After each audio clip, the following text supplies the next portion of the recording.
Well, before on the last video, you can see that I had a drone to take some footage to show you the environment that I'm in.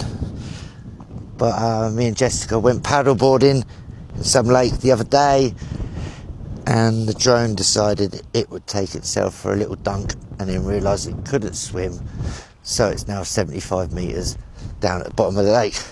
Thank God for insurance. At the end of the last video I was talking about my life story, and I got up to where I was going into rehab, but I think I'd like to rewind quite a bit and talk about my addiction and where it all started. My addiction, and when I realised I had a problem, started from when I was about 14, 15, as I said before, drinking with my brothers. You know, I wasn't the normal type of drinker. I couldn't go out and just have one or two.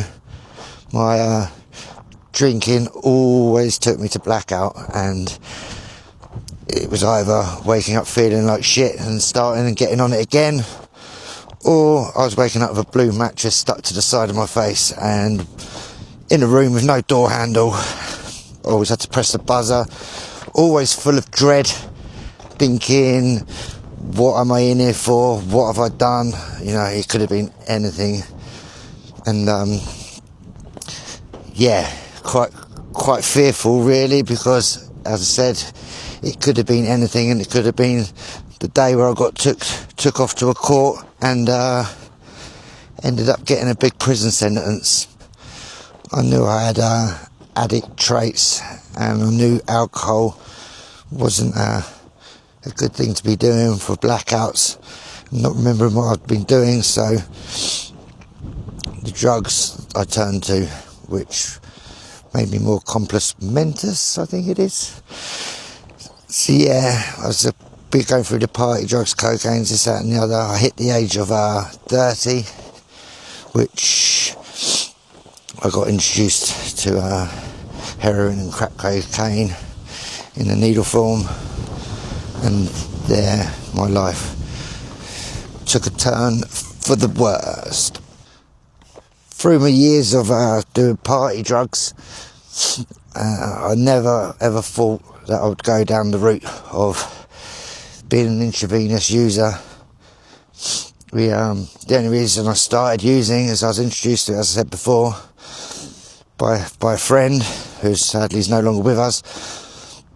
But we've been up for days, partying, doing bits and pieces, and then he offered me one of these pins. I refused. I see him take one along with a few other people, and I just see them all gouge out and get a well-needed rest by the looks of it. I was kind of envious, and I was itching for them to come back round so I could tell them that I want to have a go and I want to go to where they were at, which, don't know, because of my ADHD or whatever you want to call it, being a little shit, when I took it, it had a reverse effect, and it ended up like I was being on amphetamine, and I couldn't stop running around, tidying shit up, doing useless shit, but just to keep my brain active, which was pretty frustrating because I was at that place before I even fucking started it. So that night rolled on and rolled into the next morning. Managed to get some shut-eye, and then woke up feeling like shit. That's what's known as cold turkey, withdrawing.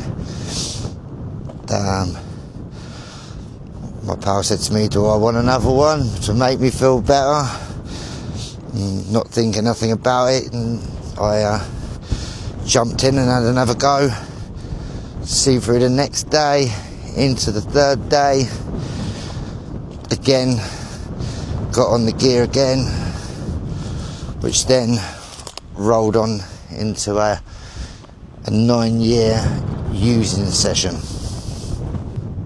Like I said before, I was pretty good at making money, and I had a few little avenues where I was making money from, so I could, even though it's still criminal, but I could keep myself afloat without committing any of the normal junky traits, i.e. shoplifting and bits and pieces like that. I could, it was all manageable for the first year or so, and then everything's starting to get lazy. Obviously, body shutting down, waking up every morning, needing this fix, and, you know, not being able to function properly, which shut down a few things where I couldn't make money, which took me even darker into a darker place, which I ended up having to do the old shoplifting thing and the stupid petty crimes, what the government call it now, which now don't seem to be a lock-up-a-bore offence.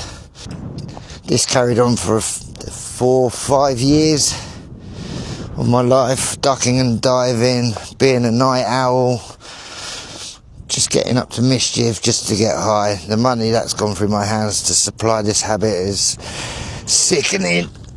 Oh, and yeah, not very good. So, living on the streets for all this time and sofa surfing on a friend's sofa.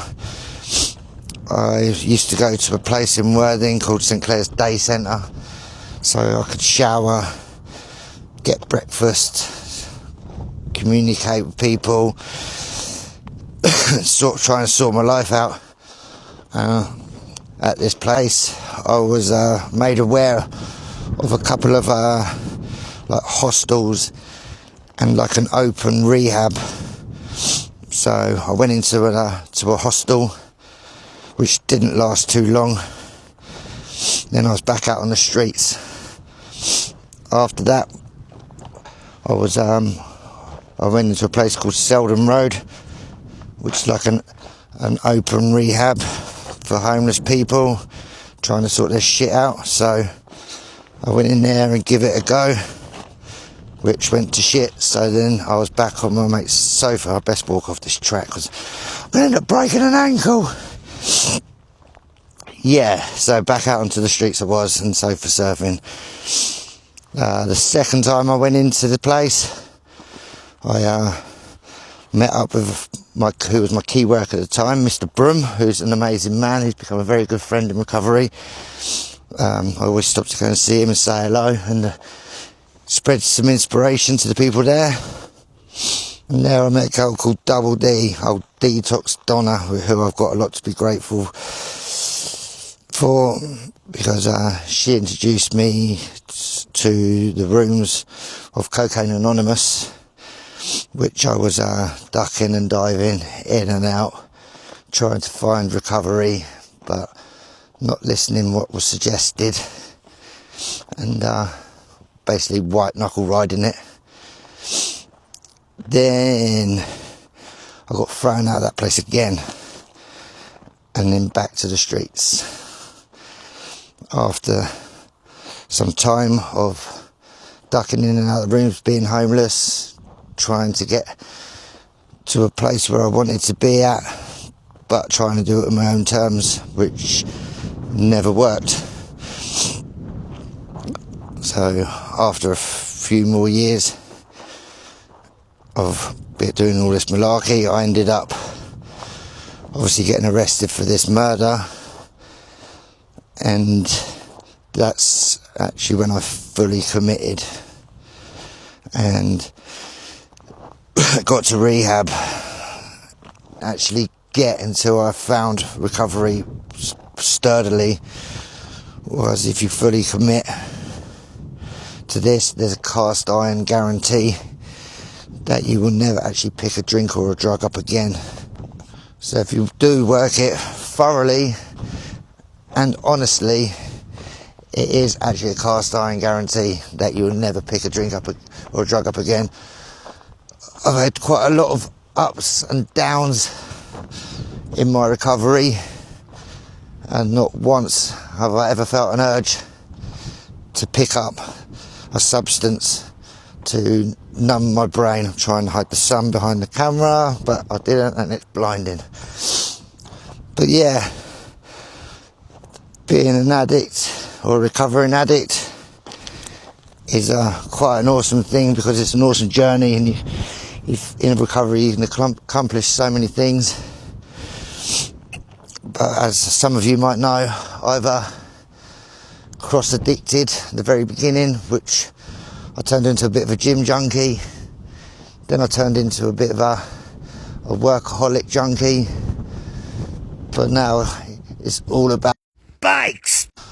Now, part of the joys of recovery, you don't get to blow all your money on drink and drugs. You get to save, you get to buy yourself nice things, you get to put money into projects, you get money to put into hobbies, and live your best life.